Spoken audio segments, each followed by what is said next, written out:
They thought it was just a migration, a sudden swarm of bees rising from the trees of the valley, gliding silently across the bright canvas of the sky. For a moment, it looked like any other swarm, but something was different. They weren't flying wildly or searching for nectar. They moved with purpose, as if guiding someone, or perhaps guiding themselves. The tribe elders noticed first. This was not the season for such swarms, and bees do not fly straight unless they know exactly where they're going. Curious and cautious, the tribe decided to follow. Men, women, and children walked behind the golden cloud, past familiar hunting grounds, and through the thick underbrush that rarely crossed. Hours passed. The forest grew darker, the air thicker, yet the bees never scattered. They hovered low at times, waited when the tribe slowed, then continued their silent path deeper and deeper into the forest. By dusk, the swarm stopped. They formed a circle above a tree, so still, it looked carved from stone. Beneath its roots, tucked into a hollow formed by the earth itself, was a strange shape. Woven vines, dry leaves, soft feathers, and in the center, a baby. Not a sound, just wide.com eyes staring back. No one spoke. The silence wasn't fear. It was awe. This was not a lost child. This was a gift. The bees circled once more above, then vanished into the deepening twilight. As if their mission was complete, the woman who lifted the child swore her hands grew warm the moment she touched the basket. She felt no weight, just presence. How did the baby survive? Who left it there? There were no footprints, no trail, no broken twig. Only the bees had known where to go. And in a place where predators roamed free and storms crushed trees whole, this tiny soul had slept unharmed, protected, chosen. Some said the child was a spirit returned in human form, sent to remind them of the balance long forgotten between man and earth. Others whispered of ancient myths where bees carried souls between worlds. Either way, the child became a bridge between people and the unseen wild, a living link to something bigger than the tribe knew. He grew strong, guided by spirits, walking with nature. They named him Becent, not just because of the way he was found, but for how he grew. He never cried at night. Bees gathered near him often, but never stung. Birds landed close by to watch him. Even snakes slithered by without pause. It was as if all living things instinctively recognized him. He grew up hearing stories of that day. The bees, the basket, the deep peace of the forest. As he grew older, Becent started to wander. First to the riverbank to watch the salmon leap upstream, their silver bodies flashing like captured moonlight. Then to the mountain pass, where condors rode the wind currents, their shadows like ink strokes on the slopes below.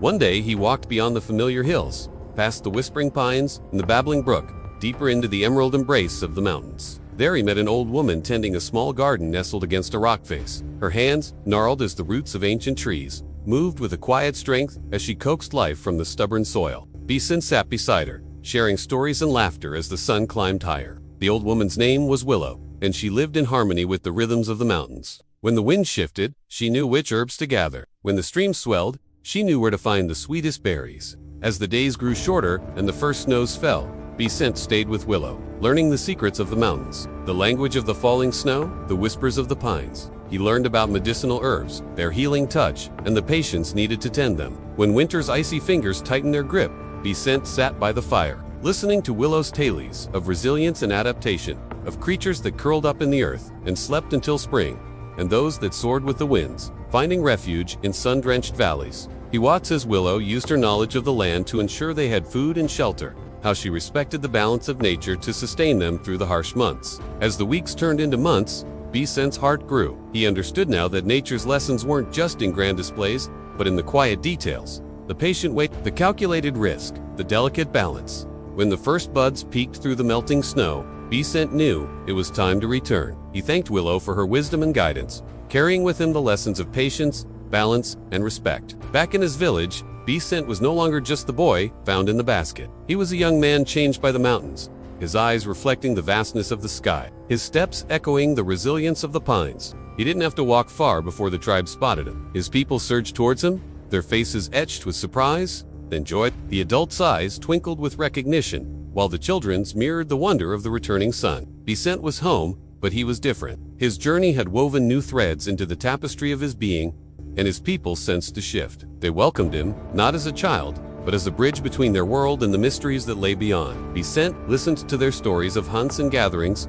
of births and ceremonies, and he shared his tales of the mountains and the woman named Willow. As the seasons turned, Becent found himself drawn to the whispers of the wind, the rustling of the leaves, the murmuring of the stream. He would step out of the village, seeking solace in the embrace of nature. The tribe noticed. and instead of questioning, they understood. They saw in Besant a connection to the natural world that transcended the ordinary. So when Besant ventured into the woods, he wasn't alone. Sometimes it was an elder sharing stories of forgotten lore. Sometimes a hunter seeking guidance in the tracks of a deer. Sometimes a young mother seeking comfort in the swaying grasses. Besant led them, not with a staff or a map, but with an intuition that seemed to guide his every step. In the quiet moments, Besant could feel the heartbeat of the forest, the pulse of life that resonated within him. He'd sit on a moss-covered log, his eyes closed, his body still, and he'd listen. He heard the symphony of the woods, the bird song interwoven with the rustle of leaves, the gurgling of the creek harmonizing with the buzzing of insects. It was a melody as old as time, and it spoke to something deep within his soul. When he opened his eyes, he saw the world anew. Each leaf, each blade of grass, each drop of dew held a story, a testament to the tenacity of life. Besant realized that healing wasn't always about potions or incantations. Sometimes it was about remembering, about reconnecting with the rhythms of nature. As years turned into decades, Besant's reputation grew. People from neighboring tribes came seeking his guidance, not because he had all the answers, but because he was willing to walk the path of uncertainty alongside them. He became a healer, not with potions, but with presence. Wounded animals brought to him calmed at his touch. Lost wanderers found their way by following the bees that strangely appeared around him. The tribe flourished in ways they never had before. Their numbers grew, their hunts were plentiful, and their connection to the land deepened. And it all started with a simple decision to follow the bees, a choice that led them not to answers, but to miracles. And here's the thing, friends, life is full of twists and turns, moments when what we chase leads us not to answers, but to miracles we couldn't have imagined. That's what happened to the tribe, and it can happen to us, too. But sometimes we have to be willing to let go of our plans, to set aside our expectations, and to embrace the unexpected. We might not always know why certain paths unfold the way they do, but maybe the magic lies in the journey itself, and the trust we place in the unexpected turns of life. Remember the story of the lost boy found in the bee's basket? Well, your journey through these tales has led you here. And if you feel a connection to these stories, if you've found value and wonder within them, then consider joining our growing community. Your support helps us continue weaving these narratives and sharing them with even more listeners, keeping the spirit of these stories alive. And here's another wonderful tale to continue your journey of discovery.